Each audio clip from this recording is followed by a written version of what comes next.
Boom! Welcome, everybody. Boom, there we go.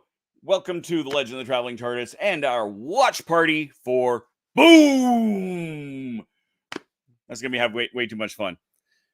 In fact, so much fun that it can't be had by just one. So let's just bring in Nico. What? Kevo, why do I keep doing that? Dear God. No, I love it. It's okay. I love you, boss man. I accept it.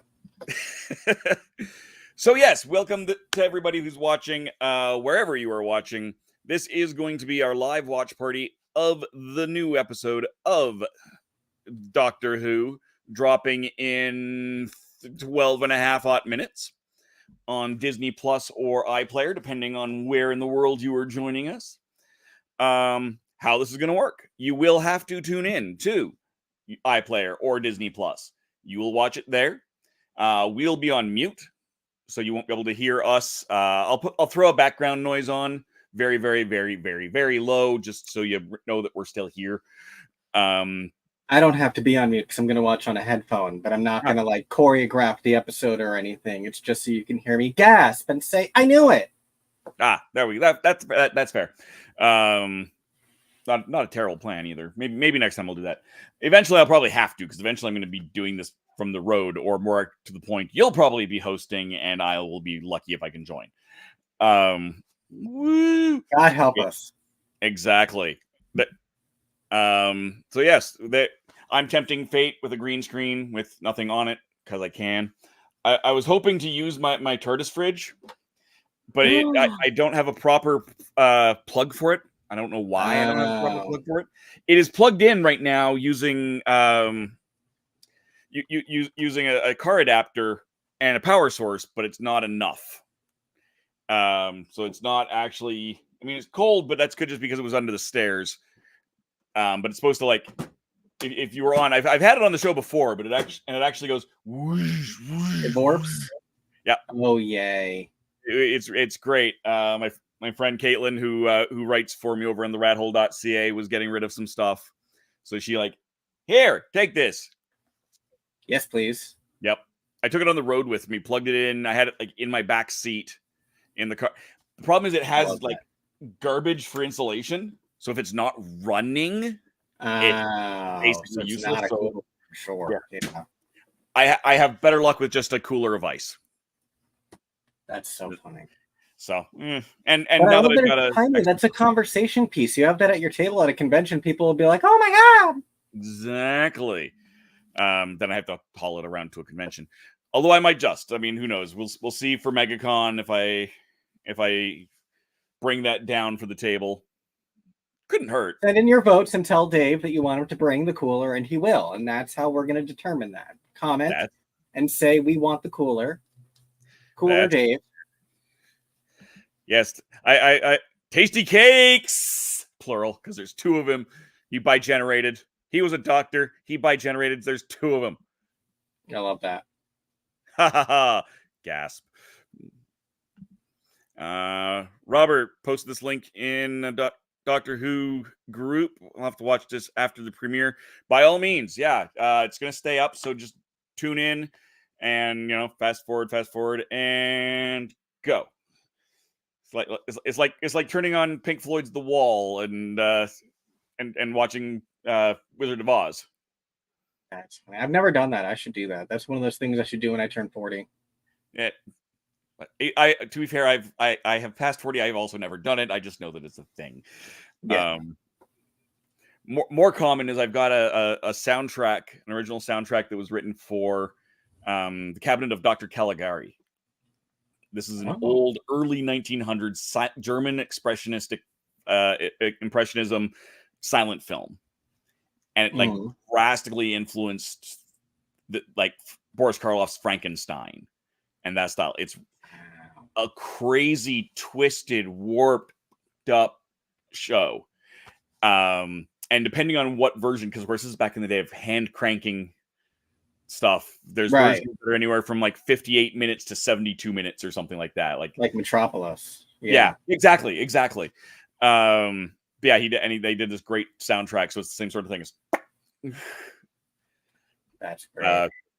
It's not on this channel, my personal channel. I think I actually posted it. I might have posted it on this. If you go to TheRatHole.ca's YouTube channel, the RatHole DOTCA, and hunt around a bit, you might actually find it. I don't honestly remember right off the top of my head now which of the 2 I put it on. I might have put it on this one specifically so it could be seen. Cooler. Everyone likes the cooler. Everyone likes the cooler. There you go. 2 votes for cooler so far. So people keep sending in those cooler votes. Cooler now, Dave. I don't know. I was in a Doctor Who group, and I've left a couple of them recently, where somebody was planning to do a video about how the numbers work. Okay. How all the reports of, hey, the ratings are terrible. How that actually works, because it does not work the way most people are thinking it does, especially not in the UK. I don't know what group that was. So if you are in a Doctor Who group and have not seen me in a few days and have seen somebody mention that, look for a comment from me and tell them, hey, he left the group. Can you please DM him? Come talk to Cooler Dave. Yeah, I wanted to have him on the show either as an interview half an hour ago, that we could run into this, or right before one of our other episodes or something, to talk about how that all works. I know, and I know a lot of industry people that also know, but just there's a lot of people who don't, and it's frustrating. Yeah, you can't complain too much about people not knowing what they don't know, but also stop that. Well, people love to complain about what they don't understand is part of the problem. That's what you're getting at here. And it's one thing to not understand and not know what you're talking about, but then to try to act like you're an authority. You're not, Yep. Yep. I should do that too. I brought the DVD for woo. It'd be a lot cooler if you did. I mean, to be fair, the convention center in at MegaCon is not terribly hot, if anything, so it's not too bad. But again, I can fit in here a good, there's another shelf that's in my back, but I can fit, basically 3 regular 6-packs in here. Okay. Wow. A 6-pack and bottles. Yeah. Okay. So that's a lot, though. Yeah, I can fit a decent amount in there. It'd be just fine for hanging out at a convention. if we had power. That was one of the things. It doesn't work with my power supply. My power supply will run a CPAP machine, like a travel CPAP machine, all night, which is great. But that's why I bought it. But yeah, it does not seem to have quite enough juice for this thing. Oh well. We'll bring in Mark because I've been rambling and Mark popped in, and then I almost forgot that Mark popped in because we saw him. Hey Welcome. guys, how you doing? Did you bring everybody from the event? I haven't. I've just found a little quiet space in the hotel. The hotel looks like a castle. It's next to a church. Cool. Maybe at the end of the watch, I might just go a little bit to a couple, because in this way everything's all spread out all over the place. Yeah. And trying to run around the whole hotel complex to try and find all the bits. But I can come into the little corridor and show you, like, there's a one costume design and it's Jason Connery and stuff like that. What I didn't know, they did a story called The Knights of Apocalypse. I'm not sure you can see that. Mm-hmm. But it has also Colin Baker in it. Ooh. Oh, that's so funny. Very cool. Yep. I think Colin Baker plays one of the barons in it. It's an audio book. I'm not sure we can get it, but it's been great. I've been pretty much spending the whole afternoon talking to Valentine Pelk, who played in the Highlander series and Highlander Raven. And he's done like loads and loads of night films and sword films and stuff like that. I've seen Jason Connery, but I didn't speak to them. But it's been absolutely amazing time just sitting in the bar talking to people who've in the filming industry. And for those who are just joining us, what is this event again? This is the 40th anniversary of Robin of Sherwood. Okay. So Robin Sherwood came out in 1984. I think it was a couple of days after my birthday, so roughly about 28th of April. Nice. That's so funny. And it was only on for 3 seasons. And I'm not going to spoil it, but they do technically have 2 Robins. Ooh. And so if you ever want to go and retrace Robin Sherwood, like I said, it's only, I think the first season's about 8 or 10 episodes, second season's about that, and third season's about 13 episodes. But there's loads of actors which have crossed over from Robin Sherwood, who no longer are with us, who also played in Doctor Who as well. So it's a big crossover, a bit like Harry Potter and Star Wars, where Doctor Who crosses over. Nice. But again, this is going back from 1984. The only downside about it, because when it was aired, I'm not sure if you have it in America, but a watershed. Yeah. Yeah. So this was going out about 5 o'clock on a Saturday lunchtime. Right. And so when they're doing all the sword fighting and stuff like that, there's no blood scenes and cutting. It's just like, yes, I put a sword across him. He's dead now. So it's not that thing, but like the sword tucked under the arm. Oh, yeah. You got me. Yeah. But the story is so well written, and I think it's still. Music was by Clannad. Clannad are here today, I think, or we could turn up tomorrow. Oh, nice. So a couple of people from Clannad, which I want to see because I haven't met them or seen them at all. So that would be good. And like I said, over Watch By, I'll see if I can jump on my phone and just take you a little bit around the complex. Yeah, that'd be great. Absolutely. Tom points out Colin and Nicola have been in Big Finish Dark Shadows audios. Yep. That's very cool. We are sitting at like 30 seconds ish. Theoretically, I've got my app open. I wonder if it's going to auto update or if I have to like leave. I'm Xing out and going back in just to see, but we'll see. I saw a number change and thought it was 7 o'clock, but it was just the clock on the studio. Boo. I have ADD. Leave me alone. All right. Oh, it's on mine. It's 7. It's just launched. It hit mine. I had to refresh. All right, folks, we are going to go quiet. By all means, please comment in the comments, have a chat, and we will see you back here in about an hour.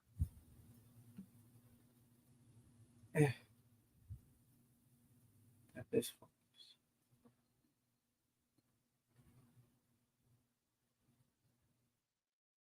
There we go. Yep, mine's up too.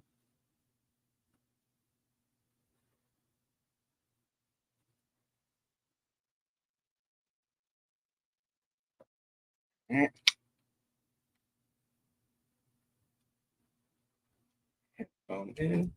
And you know what? We're going to play a little bit of ambient noise for you guys.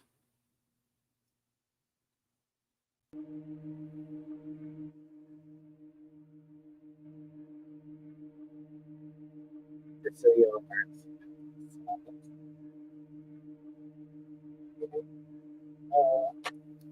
Starting on Return of Stephen Moffat. Boom. I have a lot of theories about this one, folks. So.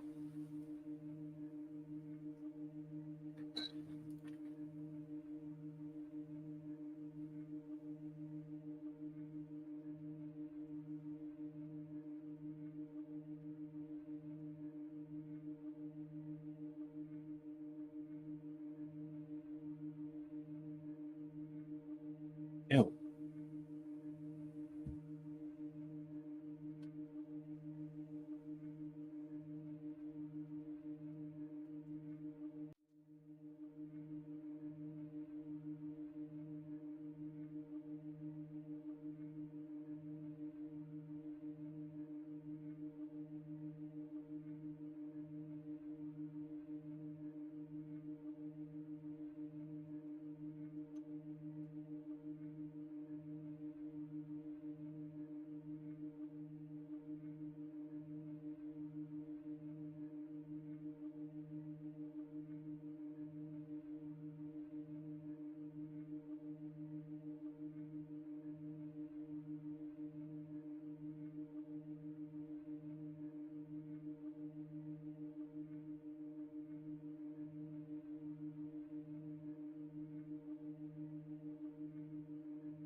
Yup.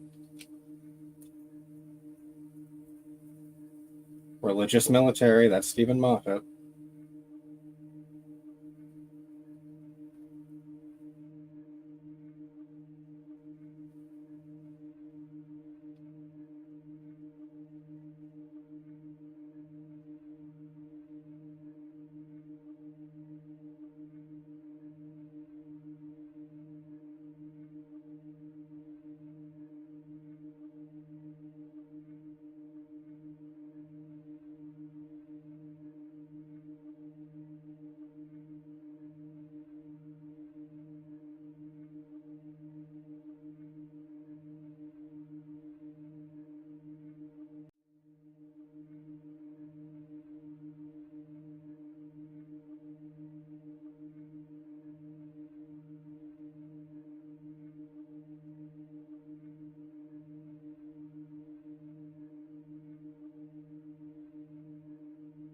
Oh.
Oh!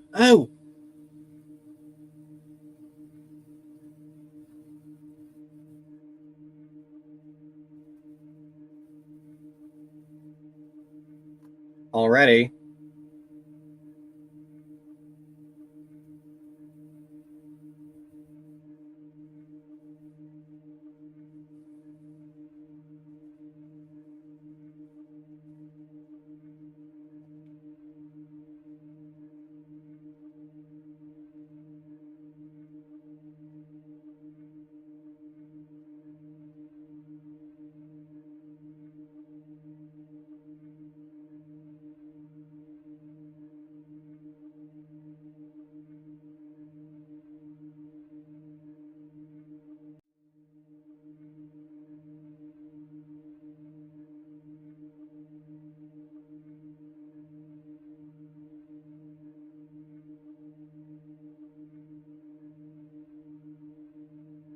Oh, those pants.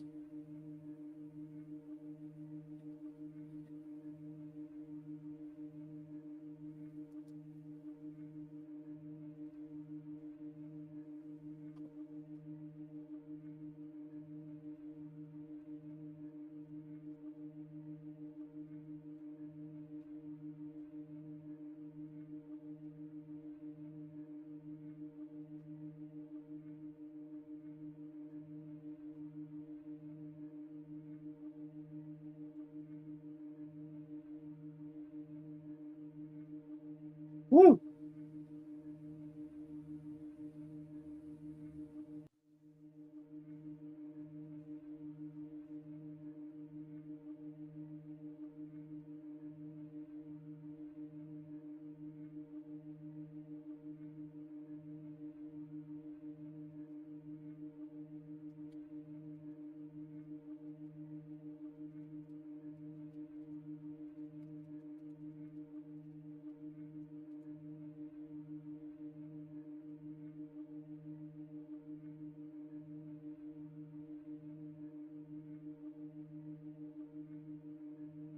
I believe by this point, everyone should be past the opening credits. If you've started at any point when we started.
As Ruby's describing this item, is anybody else waiting for her to call it a Roomba?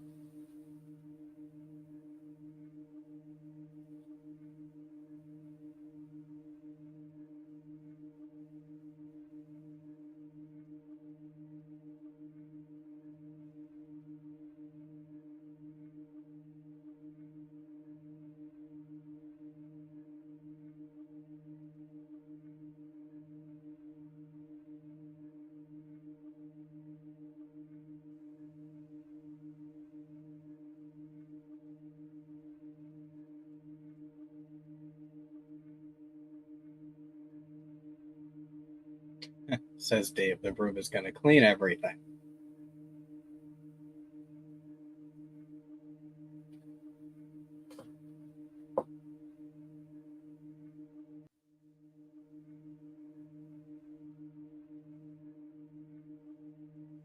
Villain Guard, mentioned in Series 1, 2005.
Sorry, now we're talking about vacuums?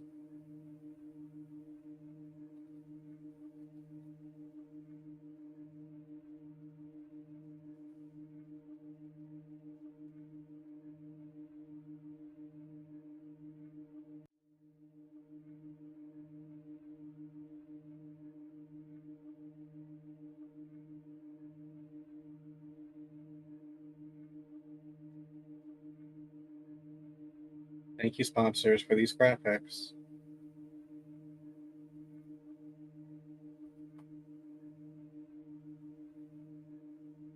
She's good. Ruby is good.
Music again.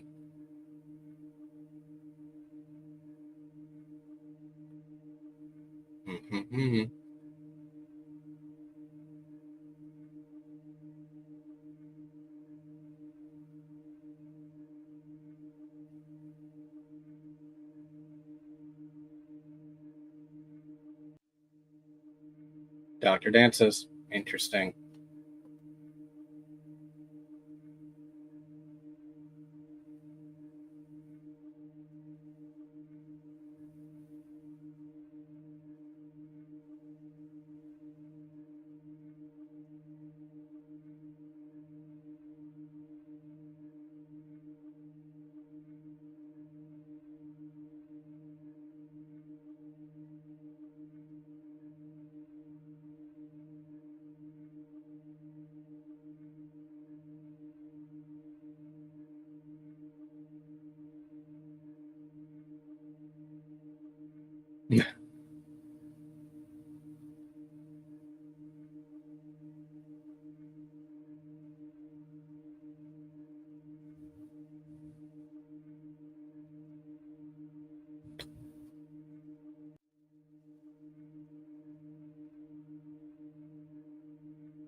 I'm the president's wife, you say?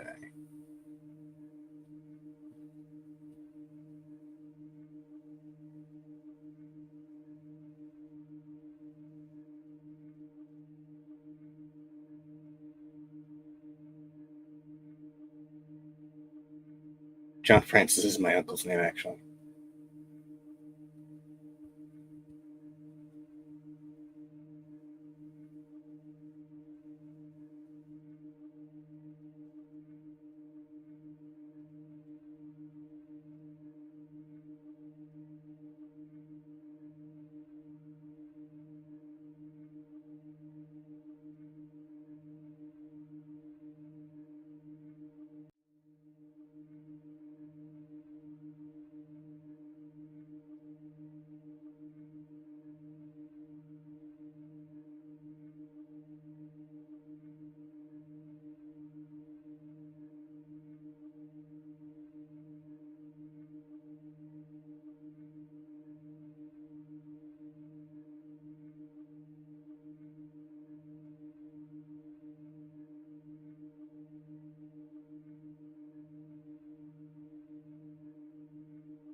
This child would have been an exceptionally different performance 15 years ago.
I don't know. This kid seems a little bit too competent not to know it's a hologram.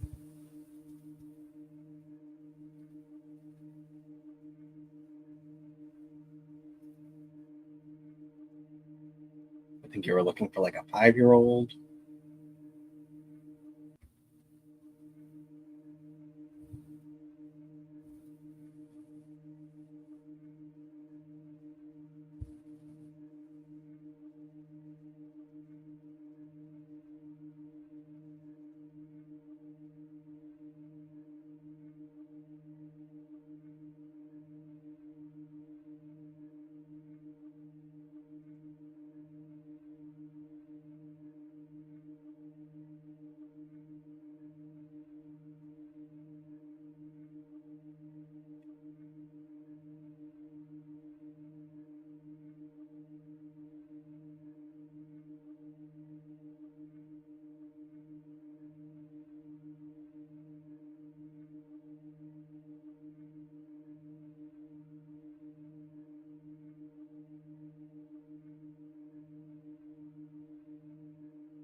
Yep, Anglican Marines.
Oh, For God's sake.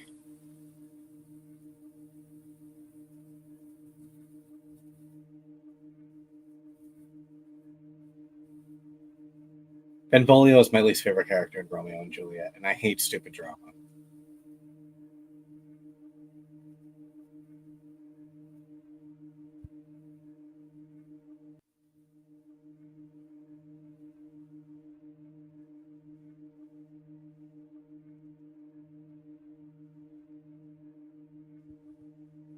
Ooh.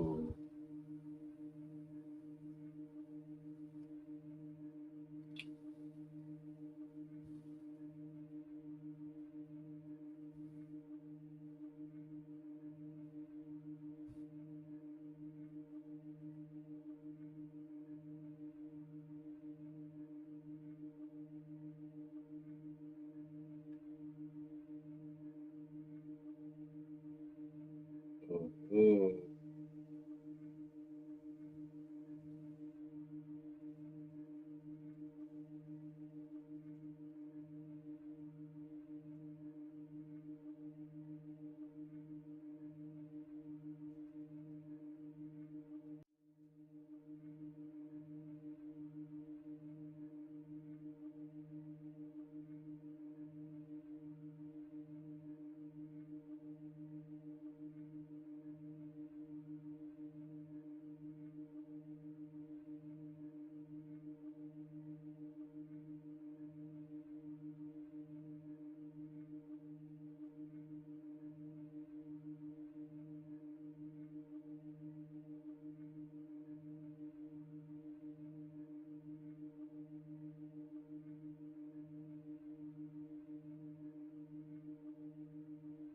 Do it, Doctor. Blow up the planet.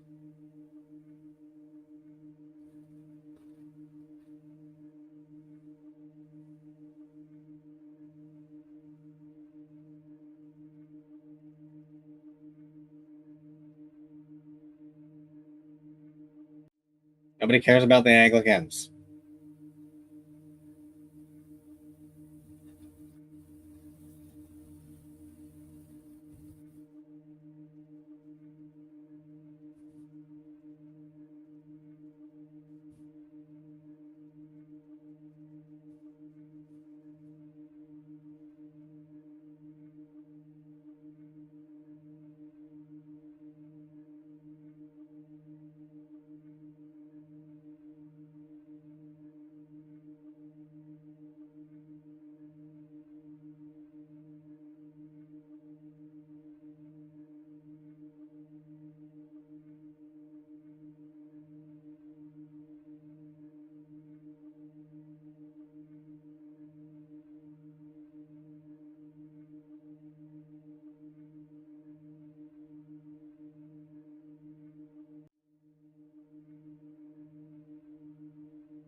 I don't get it, Doctor. Explain it to me.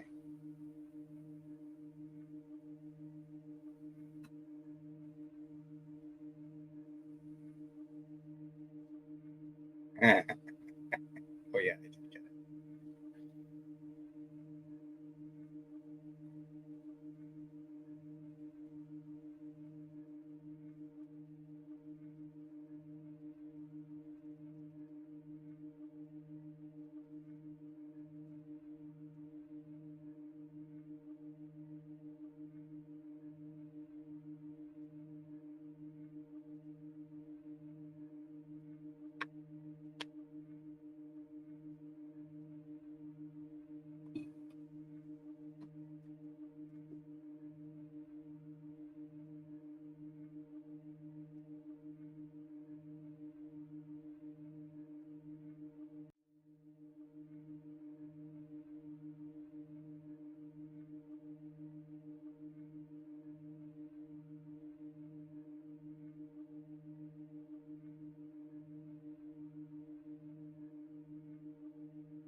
Where's the Dr. Sonic in all this? He asks, like 3/4 of the way through the episode.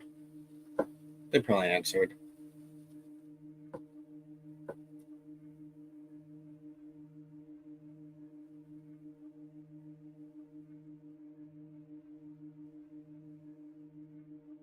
Oh.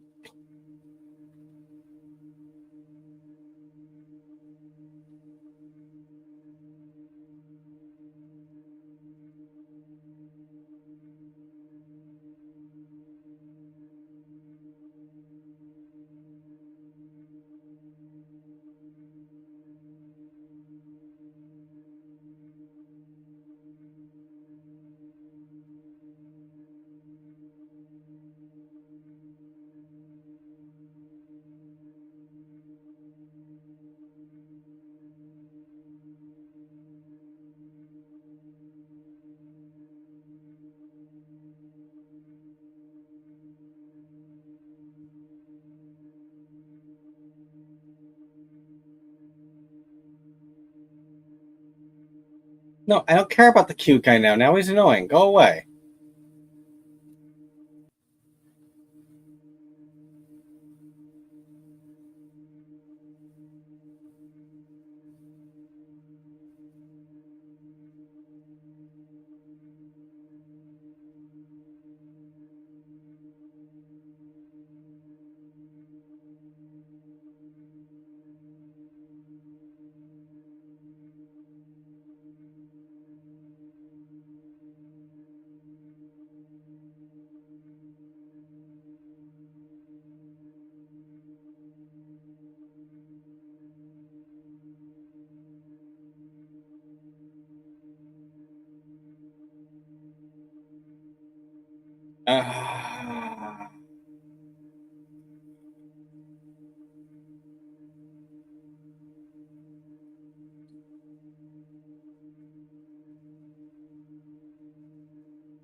I guess bored as hell.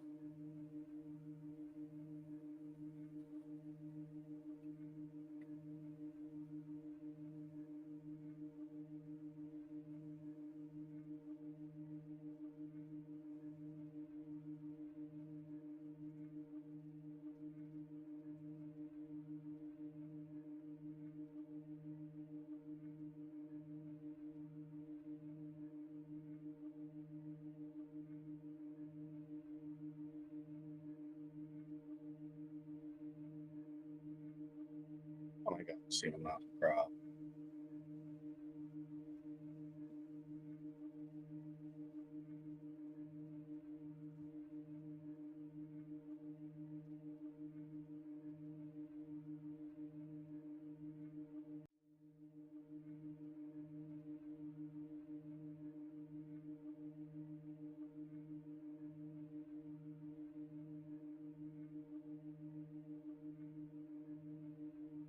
Why did that just happen, though?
No, it should be fine.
Okay, Ma.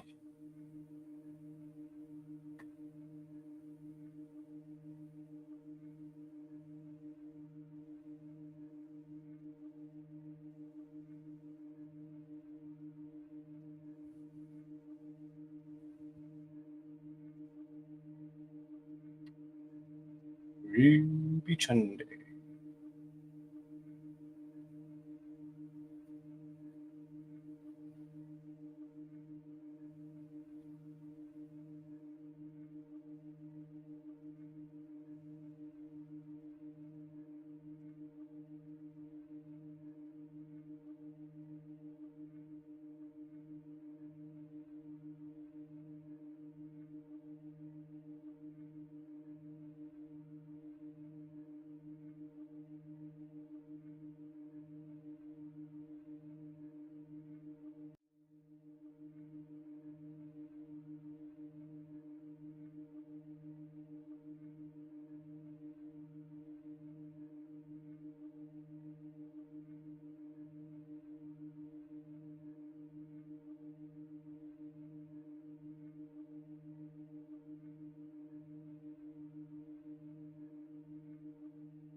Got it. One review and someone saying they liked it.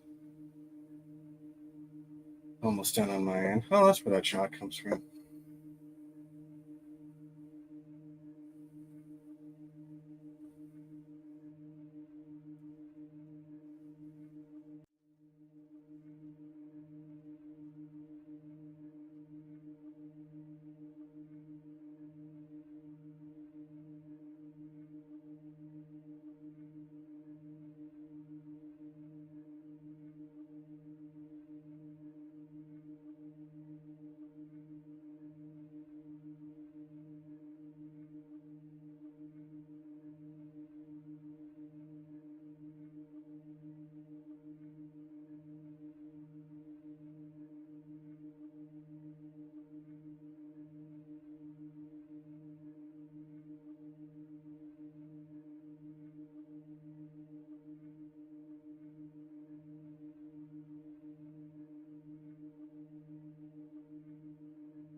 Writers love putting in references to their own writing, don't they?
The outro score is giving me classic Series 1 vibes. It's nice.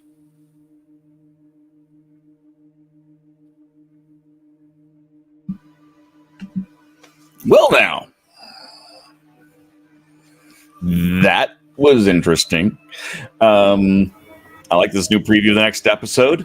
Let's give everyone else a chance to catch up, and we'll be back in a couple of minutes. Yeah. Where is my cover?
All right. I think we are back. Candyman has stepped out. I'm going to take out his one camera here. We're going to pull this away. And that's the background, not the foreground. Let's take out the foreground. There we go. I also took out the background, so now I'll go back and fix that. Bloop. There we go. Oh, we're doing the same. I put it on for you already. Yeah, you did, and then I did, and then we did, and then yeah. So yeah, Turn off the ambient for you. fabulous. Thank you. And we're back, and boom.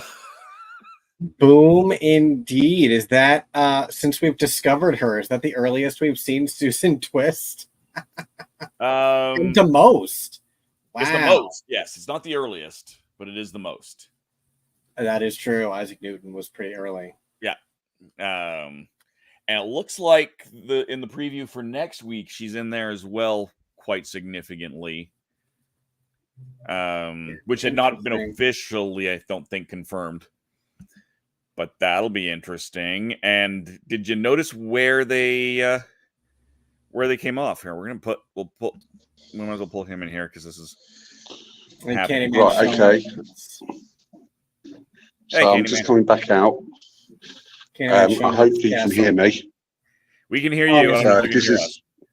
So this is a hotel. So you walk into the reception hotel. We've got an old-fashioned kind of thing. One of the outfits of Risse from Ironheart.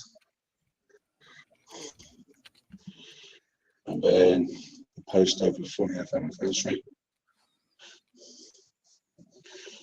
I've gone to town on this. I'm not sure you can see this. But these are the special guests. And the timetable. And a picture of one Robin. And so for those of us at home who do not remember from the pre-show, this is our buddy Candyman is at it's Robin of Sherwood. Robin the series 40th anniversary. Yes, 40th anniversary convention. And do you know this guy? No. Is it Robert Carlyle? I'll die. That's Jason Connery. Oh, okay. He was on done an episode on Traveling TARDIS. Right, I'm going to come out of this phone and go back to my laptop. So I just thought I'll just show you quickly what's happening. Nice. You've got the bar there. That's shut down at the moment.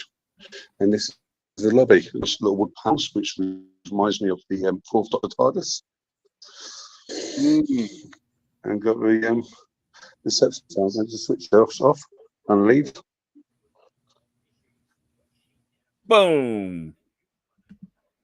Wore my Time War shirt on purpose because I knew we were going to have the military stuff. I specifically, so I had props ready to be able to talk because as soon as I saw these promo images and military, obviously, the priest collar, obviously, and so I gathered a whole bunch of screen caps for myself of all of the uses of the Anglican military clerics from throughout the Stephen Moffat era.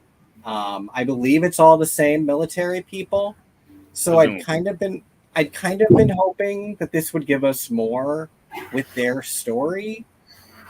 It was very self-contained, very much just using that bit of canon as a backdrop, as a prop, as it were. Nothing to do with me. So that's fine. So I respect that. I do. But I keep wanting more from these things. Like, do you remember when he referenced Madame de Pompadour at the beginning of 12's story? Yeah. When they were the robot guys? Like, I want him to do more with these things, but he's never gonna. He doesn't want to. He's just gonna give us more Weeping Angels. He knows that Big Finish will pick up anything he leaves out. He knows that there's fan fiction. He knows that there's a world beyond his Doctor Who. And it seems like he'll leave those breadcrumbs for those people. Right. I get that. Yeah. So we'll see. And I mean, we've got that was not what we've had until now. I'm really, really curious to see.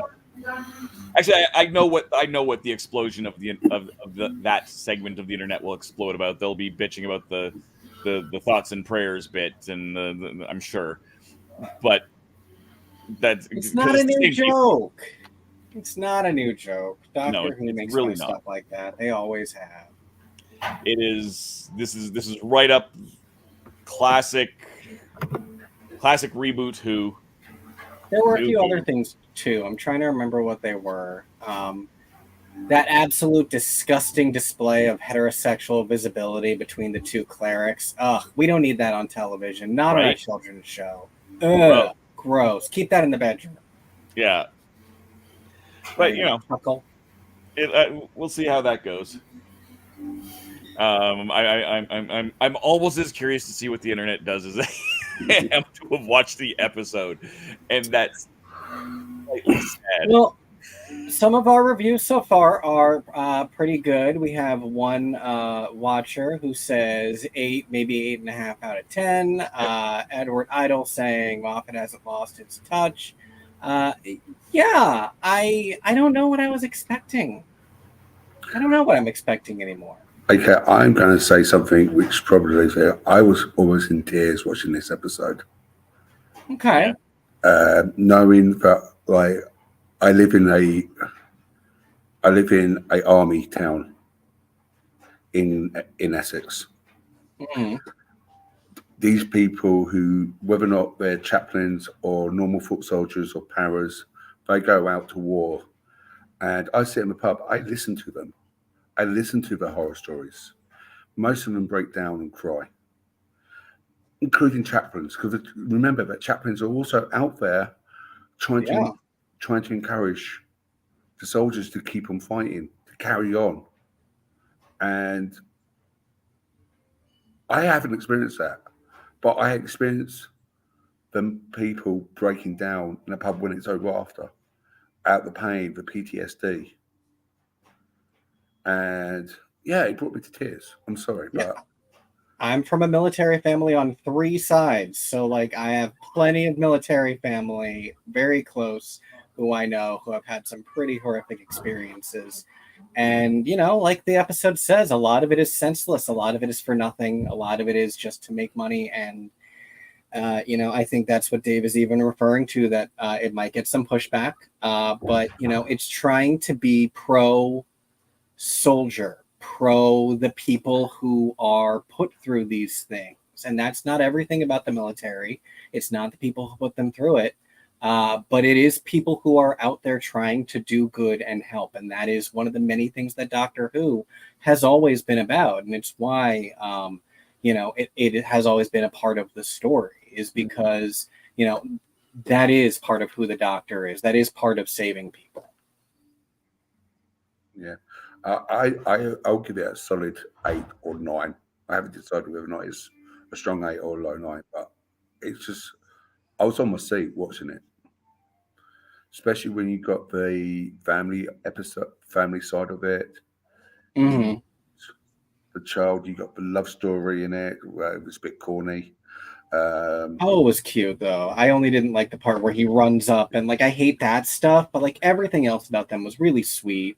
They were good, great actors. Okay, yeah, they used the same landmine as in the 4th Doctor as well, which they used done in the previous episode. Interesting. That was also in Genesis of the Daleks, which was also another war-torn battle. But I was literally on my edge of my seat just watching this episode. I think the Doctor, Ncuti Gatwa's Doctor, I think this one, he actually made the Doctor be the Doctor, if you know what I mean. He's done the joking side of them. This is when the Doctor's is serious. And this is what I like about the Doctor. The Doctor can go for, yeah, let's have fun, let's joke around. Now I'm serious. Mm-hmm. And I think that was literally, yeah, that's, Andrew, you're absolutely right. Most war is about making money. And even on countries, it's whoever's got the most money. Yeah. But, oh man, especially ambulance as well, with the cybersecurity and the cyber attacks which are happening around the world. Yeah. On another different war. All the concern about drone warfare and the implications of adding AI to warfare. Absolutely. Man, I thought it was really weird to have the vacuum things when, again, how many people have I heard say that landmine looks like a Roomba? So we're going to bring in vacuum cleaners to this and not even draw the parallel? Yeah. I think maybe, again, Stephen Moffat is second only to RTD in being able to manipulate us. Let's be honest here. True. I would not be surprised when this looked like a Roomba. We are not. He wants us scared of Roombas. Yes, you're completely right. That is what he wants. But we are not going to mention it. We're going to bring up vacuums over here. You do the work for me. Yep. Exactly. You remember Dyson's never lose suction. Yeah. Honestly, on the one hand, I wish we got Unleashed over here. I'm sure we can find it online and stuff sometimes, but yeah. On the other hand, I'm almost hating Unleashed because I love behind the scenes stuff. But honestly, it's RTD opening his mouth behind the scenes that is causing so much of the explosions in the fandom. It's like if he hadn't said anything, Davros without his chair would have been a come and a go. If he hadn't said why they changed the Sonic or some of the reasons behind that, nobody it would have gone, oh, that's an ugly new Sonic, and move on. But then he said stuff, and now they're going, I don't know how I feel about it because I agree, and there's diplomacy, and there's you need to be a little bit of a politician when you are working in the entertainment industry at this level. But at the same time, he's like 65 or something. He's worked hard, and he has been such a good politician his whole career and has always held back. Something that I've seen a lot of people criticize is how many episodes he's taken on writing this first season. But if you actually look into the process of his writing, my favorite book, The Writer's Tale, I've got it around here somewhere, but he talks about I rewrote 80% of everyone's scripts, but I didn't take credit for it because I felt I'm the showrunner. It's my job to be doing that much work. And I don't want to take credit from someone else when they should be getting paid. So I just never took one of my favorite episodes in particular, The Satan Pit. He wrote most of that episode. It was not the person who's credited. He rewrote that person so much, it was almost unrecognizable.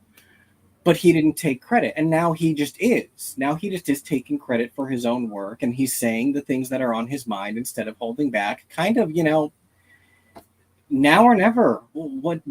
Why not? He has held back. And what good does it do to hold back? Is that not one of the lessons of Doctor Who? What's the good of not saying your truth and not being honest and not moving forward with kindness and honesty? It is worth noting in part of that, it's just my job thing. The job of showrunner in the past was the script editor. So when we talked to Andrew Cartmel, he was the showrunner. His job title was script editor. So yeah, rewriting those scripts and tweaking them and editing them was his job, and it all the more props to him for making sure other people got paid. Let's see. Andrew brings the temporary blindness not being an affordable treatment. This is and Ruby being denied medical care because she wasn't a believer. Yep. That one I think will get some reactions. Yeah. So, Andrew, were you on at the end of the show yesterday on Thursday? So yesterday, when I talked a little bit, or even on Tuesday when I talked a little bit about the Susan Twist stuff. I'll bring this up. There's always a twist at the end. That's the video. That's the whole video. We don't need the whole video. We need the picture. There's the picture. So this is a picture that appeared in the background of an interview with RTD, and you can see the name Susan Triad, and there was all sorts of reports from filming locations about Triad Industries. This is a technical thing, and now we have her on this piece of tech. It is also worth noting that when I mentioned this last night, when Mel and Donna are doing their computery thing in the Giggle, they're using a system called Triad, Susan Triad. So it's definitely building something. Whether she is the big bad, probably not. She's probably a secondary big bad. There's something definitely going on with Triad, and we already knew there had to be something with Susan Twist, but that's definitely where it is building to for sure. Dave? Yes. If you think about it, I saw this on another web show. Think about what triad with the initial of Susan and rearrange the words. Oh yeah, TARDIS. Yep, Yeah. I heard that one too. How do heard that. How do you know without the technology of using the triad isn't something of another TARDIS? Like Rani, like the Rani. Yep. Mm-hmm. Just This a theory. is also yet another episode where someone, people have balked at the Doctor's name before, but specifically how many people have said the Doctor is not a name? Mm-hmm. Not a name. That is such specific language that is not so regularly repeated as we have heard so far this season. Very interesting. That kid was an interesting casting choice too. They were written like they were 5, but they were like clearly 9, but the kind of 9 that is on Stranger Things now. So like acting like they're 14. So like occasionally when they were like, "Daddy, I want my daddy," I was like, "You're not young enough to be behaving this way." It's weird. It's incongruous. It to me was Stephen Moffat needing to, shake the cobwebs off. Maybe a little bit. There's also she has been brought out with a bunch of religious nuts. How there's a lot of people who get into very closed communities that are that kind of strange, mature, immature, back and forth. He always has trouble writing kids, but well, yes, that's also true. But more so, it is more pronounced the more closed off from their peers that they are because they don't get socialized, right? So it's like, okay, great, daddy is my world. That is, he's everything I have. But also, there's also, if we're talking about chaplains, like military chaplains, especially Anglican military chaplains, which I know in the UK, they go to base. Yeah. They go, like, they spend 6 months in one base, move on to another base, move on to another base. And if they've got a family, or like I said, her mother was taken away. So what will happen with the kid will have to move with the father. Base to base to base. So you can't really make social connections easy because you move on to a different social connection. And then you're moving on to another social connection. So yes, I can understand from a point of view from the military side as a chaplain that her home world is going to be her father because that's all she's got. And that's all she's known. Because no, but I'm just saying as a possibility, as in being no offense, an army brat. Yeah. Okay.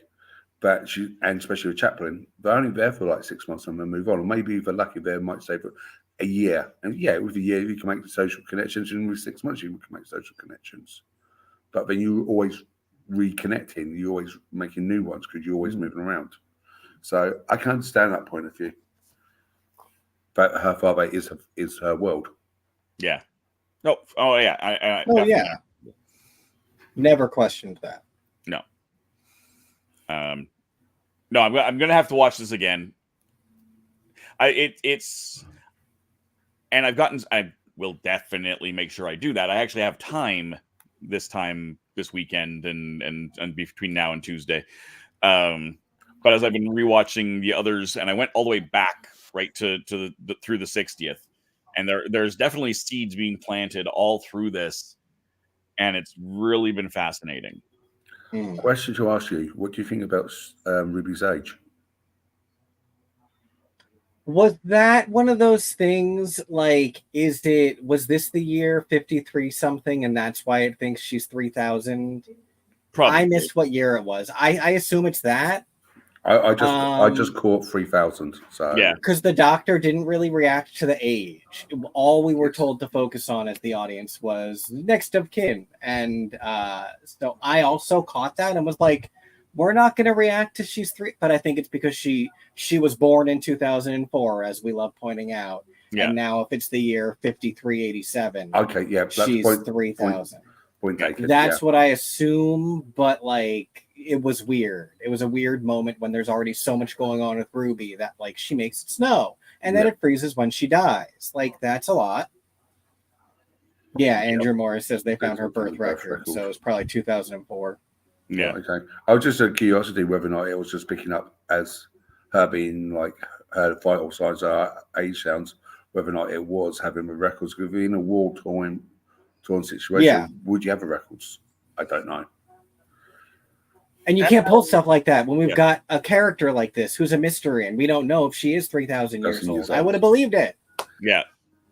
But we've any other time we've seen this organization has always been in the future. It's very clearly in the future. I'm fairly certain that is just Moffat loves the 53rd century. He loves it.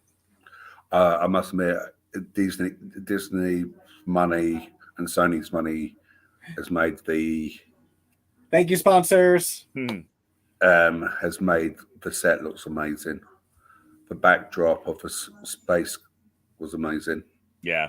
The artwork. And so few physical sets. This really used an economy of like space. Yeah. Because what was it? It was only 2 sets, wasn't it? Really? Kind of. It was like the hole with the immediate battleground, and then the other place that was like the home base. I think that was it. Yeah. Yeah. There wasn't like traveling around like with different sets. It was like I was speaking to someone today about it, and he said he's not mentioning names, but he's like seen it before it was aired, and he said it was like low budget. But if they can do that with on a low budget of just having 2 sets, wow. Something that I read in an article of Moffat talking about writing this episode was how it had a lot more at the top originally.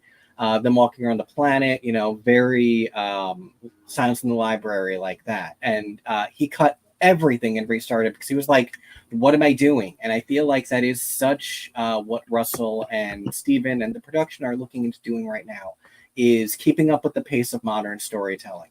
All that stuff of slowly walking around the planet and like taking it in is beautiful, but at the same time, like, tell a short 50-minute tight episode instead. And it was really interesting to see, because he's normally a huge 2-parter.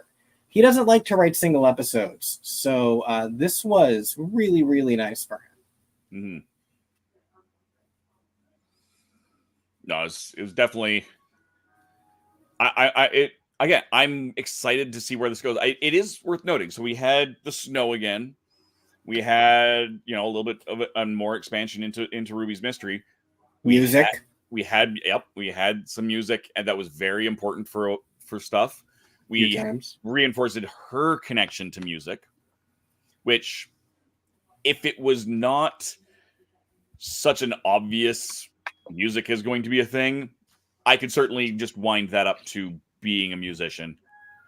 But clearly there's more to it. Do you know whether or not Stephen Moffat's writing the Christmas special? Yes, he's confirmed. That's been confirmed, yeah. Right, okay. I wonder whether or not we get more answers at the Christmas special with the snow.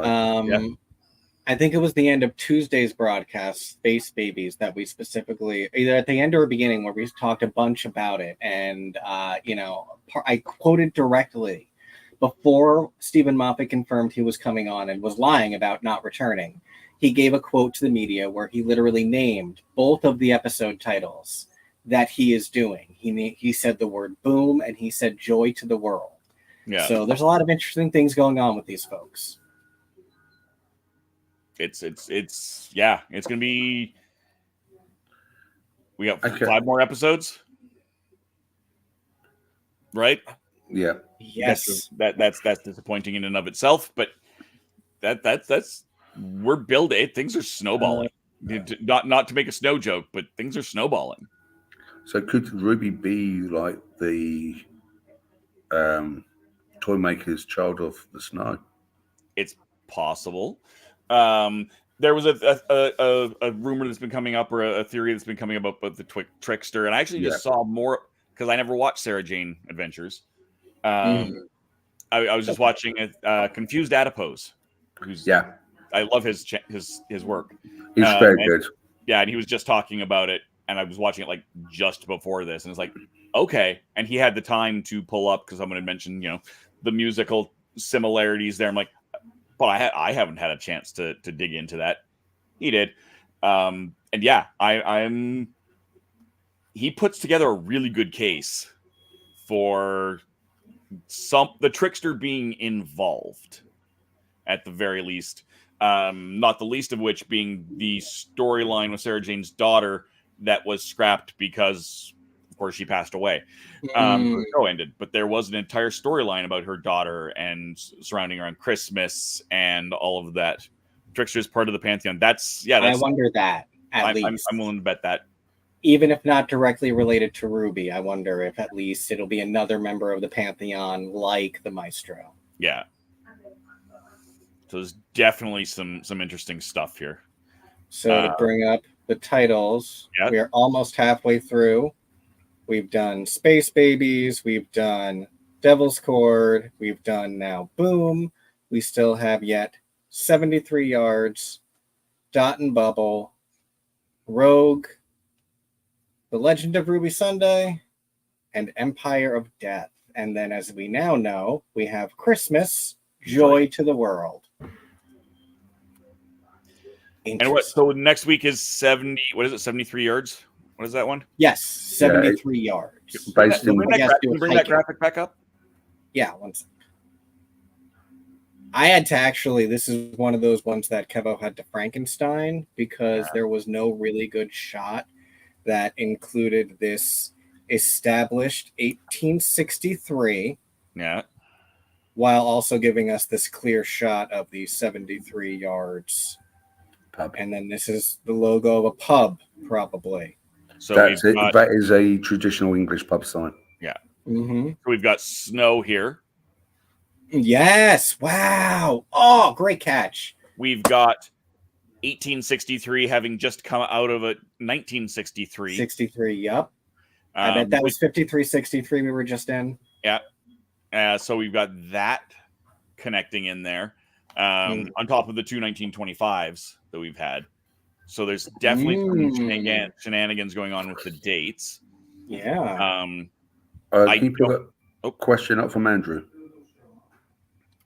73 yards. Is that a Welsh horror story? I am in Wales at the moment. I'm in Chepstow, which is on the Welsh border. So I've got a couple of Welsh friends who are with me. Ask around. I'm going to ask around and find out for you. I don't know because that is definitely because he comes up in the preview. If you haven't seen it, it was at the end of the episode, so you probably did. He come up. We're in Wales. Yeah. So it's clearly something there, and it's also worth noting in that preview for next week. That's where Tennant regenerated. That's where Jodie. Yeah. Yep. The cliff. Is it? So it's the general area, at least. Yeah. That looked very much like the exact cliff. Now, whether it is actually that, because I know that there was some problems with the owners of that property. Yeah.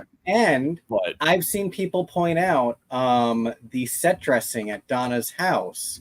They chose in one of the picture frames is that same cliff face. Again, I don't know if it's the exact one. It's the general, the cliffs of Wales. I don't know. They all look like cliffs. New home or old home? The new one. The once we have once 14 living there. Yeah. But I like the end of Star Beast as opposed to the beginning of Star Beast when they were in the little. Oh no, it's before. I don't know. Yeah, because it would make sense if it was in the later home when you've got David Tennant there, and that would make sense. But not having it is just a nice Easter egg, I think. But yeah, so there's more going on there. Let's just double checking where it was supposed to be, because I think it was more Cornwall than Wales, but I could be wrong. Cornwall is south of Wales. Yeah, Mad Jack is unbound. You can't use the name Jack and not know what you're doing, so I'm nervous. Yeah. But people just do stuff like that. Like, it still makes me mad that the name of the captain from season 1 of Discovery is Gabriel, and then that's also Michael's mom's name. Like, it's not even pronounced differently. Sci-fi writers are weird. The thing is, we love them. It's not like Jack's not a stupidly common name, so I can maybe give a little bit of extra leeway in there. But and then what's the episode after that? The one after that is going to be Dot and Bubble, which from the video graphic and from the just image in general, it feels like it's probably going to be about social media, probably Twitter, probably something like that. I'm just making my screen bigger. I'm looking at the backgrounds, like the pictures in the background, just to see if you can spot Oh, hold on. anything clearer, like a Susan Twist. Right. Okay. I've just done a Google search on where Jodie regenerated. Right. It's not in Wales. It's in Dorset, which is the south coast of England. Never mind then. It's called Doodle's Door. Is the location, but it wasn't a location. It was just green screen, but because we don't want people to go to it. Yeah, because it's very dangerous. Yes. So looking in the background here.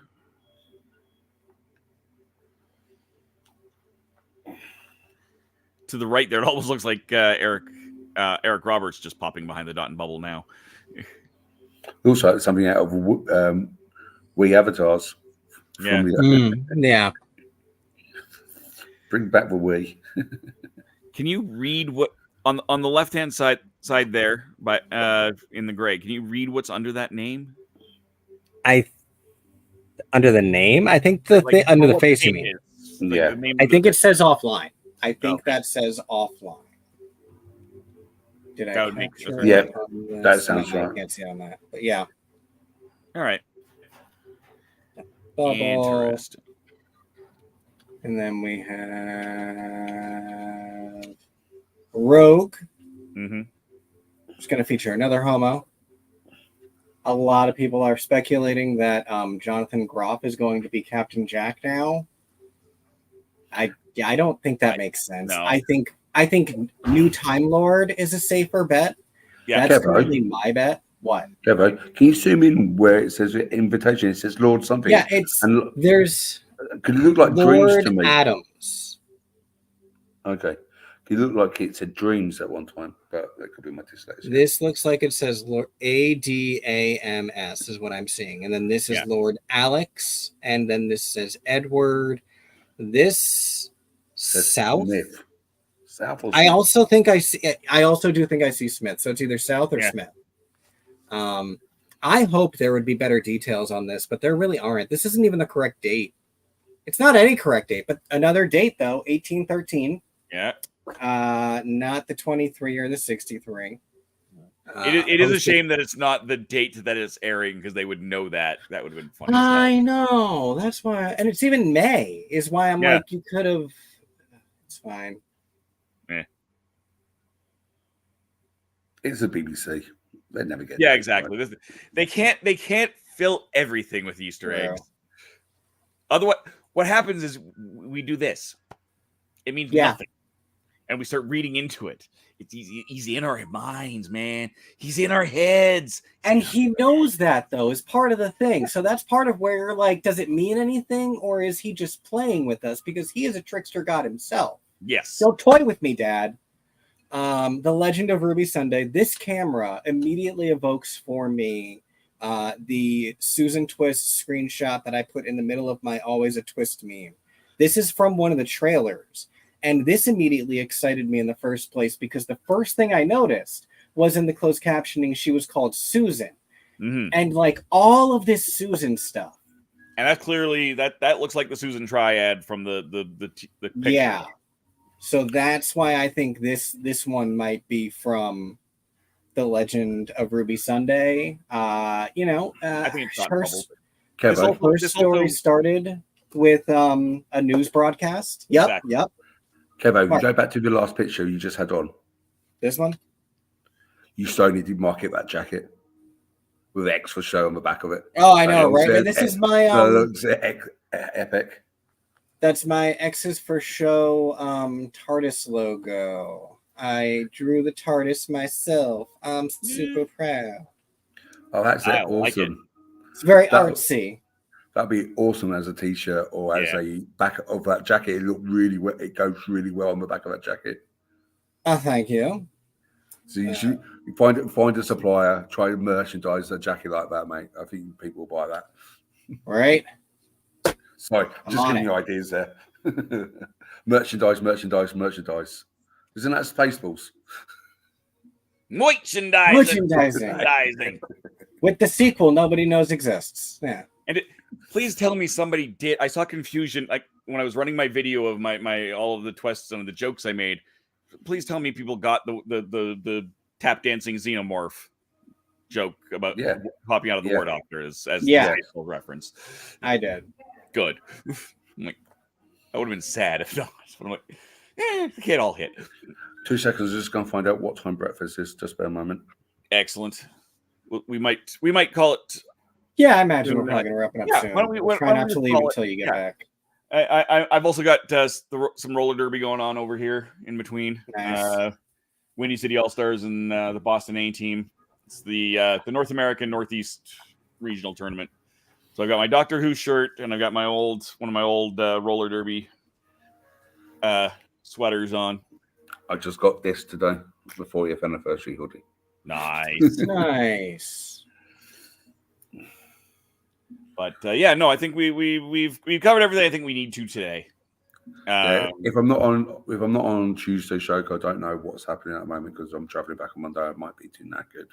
Sure so my rating for this thing is probably a solid 8.5. Excellent.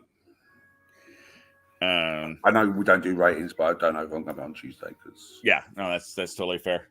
All right. Yeah. But no, thank you all for joining us, and we'll put this thing up here. Did we? I don't know. Have we? I can't even remember what we did last time. Have we been letting Tony play us out, or have we just been saying goodbye? I don't even remember. I think we've done both, really. We've done a little of both. Here, well, what we'll do is we'll do this. We'll put this up, and then we'll just kind of say goodbye. I mean, we'll leave Tony for another time, but this gives us a chance to still put up all of those logos if we actually pull our heads out of our butts behind the scenes and go back into the YouTubes and put it up there. I would like to say a fuller goodbye. Excuse me. Thank you very much. I'm going to go over here and commandeer. Thank you very much. Because this is my channel as well. Yes. So if you're watching this on X's, this is Takeover. This is on X's for Show totally as well. So totally if you're watching on X's for Show, thank you for joining us. Definitely check in with us this weekend. We've got some exciting broadcasts coming. We're going to be covering X-Men 97's finale Saturday night. That's really exciting. We have a lot of I actually enjoyed that show. We have a lot of really great feels on it. I think it is really a lot of fun. I think people who are saying that it's better than the MCU kind of need to get a grip. It's a really amazing Saturday morning cartoon for adults. It is for adults for sure. But we're going to have a lot of stuff to say about that. We also have on Sunday the premiere of RuPaul's Drag Race All-Stars Season 9. We already watched the first 2 episodes. This season is really a lot of fun so far. All the competitors are doing it for charity. So no one is going home all season, and everyone is just playing for money for their charities. And that's, a lot of what the spirit of Drag Race is. We do a lot of fun stuff like that, and we're also kind of the B word about it. So get into it. It's a lot of fun. And I feel like you could do an entire drag lineup of just Susan Twist characters so far. So, yes, that can't you just see? I can almost see somebody doing that too. Oh my god! Kind of. I want to see a whole lineup. Dad would love it. He would absolutely love it. It's probably part of why he's doing it. I have a friend who goes to the Doctor Who drag show over in the UK, and it's probably just to goad them into doing all Susan Twist looks for one episode. If they do, we'll cover it on X and come join us. That's definitely since I totally didn't think to say goodbye to and do things, but you can find me on TheRatHole.ca. I'll be on Tuesday on Legend of the Traveling TARDIS. Eventually you'll see why I've got this hanging up, and I've got a big box that I have to open at some point that I've been I know it's in it. I desperately want to open it, but I have things that are higher priority. And it's good. A fair show. It is not I can do this in an after party kind of a box. This is I have done full yearly shows. You got to start building the box up. Be like, this is the box. The box. Ooh, interesting size. So it's like the size of a bread box. Okay. And this is solid. Like I said, I know what is in it. I just don't know exactly what's in it. But I have done shows on this in the past, but never had them send me the box directly. I've usually had a retail sponsor where I've gone and done these episodes. But it's an hour. This is an hour show in that box. Someone needs to start collecting Dave's Russell T. Davis hints of, okay, I've covered this before. It's bigger than a bread box, smaller than a bread box because it's in a bread box. Yep. All right, and then you'll reveal the twist when you're ready. Just like the bingo cards, yeah. Yep. Hit them off. And I've got a game that I want to get played because there's an expansion going on to on Kickstarter as well called Oath from Leader Games, and it's a big game that I had sitting on my desk for 3 months while I was away, and then packed it up because I couldn't get a chance to play it. Mm-hmm. So I want to get the solo mode of that cracked in as well here very quickly. So I got too many things to do and not enough time to do them all. We'll find the time, Dave. We'll find the time, Cooler Dave. Exactly. Anywho, now we can put the thing up and say goodbye. Now we can do that. Thank you for pulling me back, Kevo. I appreciate that. I'm always here to help. Yep, I sometimes get space cadeting. So yeah, we'll put this up. We can, like I said, if somebody remembers to actually go back into this video and drop some, subscribe now and go see this video, and hopefully like and comment and share. Yeah. And I'll push that end stream button, and